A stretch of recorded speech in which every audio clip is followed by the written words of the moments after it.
تهديد بالصور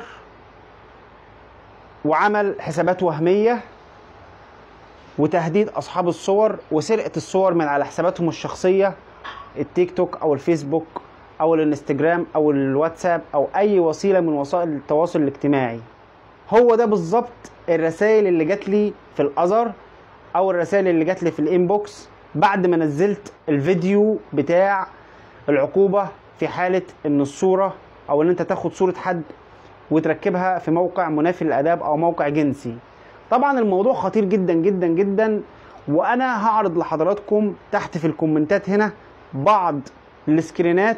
طبعا أنا استأذنت أصحابها، ما خدتهاش يعني قصرا أو غصب عنهم، وأنا استأذنت منهم، ولكن أنا هعمل بلور على الاسم علشان حفظا للخصوصية بتاعت الناس. ولكن شيء مرعب جدا جدا إن حد ياخد صور من حد او واحده تانية، حد خد رقم تليفون راح حطه على موقع جنسي. يا جماعه العقوبات اقسم بالله العظيم ما فيها هزار، والناس هتزعل جدا جدا جدا بسبب الموضوع ده. يعني في رساله جات لي من رسائل الازهر، حد بعت لي رساله بتقول ان في حد ابتزني بالصور،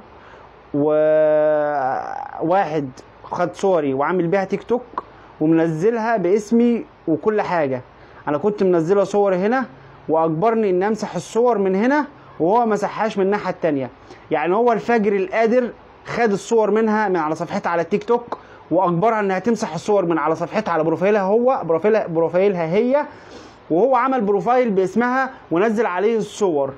اي حد يتم ابتزازه بالطريقه دي لو هو من القاهره او من الجيزه يتوجه لمديريه امن القاهره او مديريه امن الجيزه لقسم مباحث الانترنت ويعمل فيه محضر وهيتجاب وهيطلع ميتينه.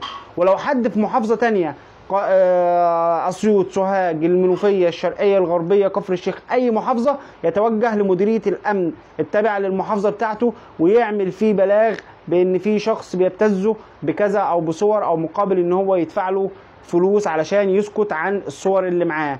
الموضوع مش سايب، واي حد يتعرض لابتزاز هيكلمني هقول له هيعمل ايه، واي حد يتعرض لابتزاز يروح مباحث الانترنت ويقدم في الشخص اللي ابتزه بلاغ ويحبسه ويطلع ميتينه.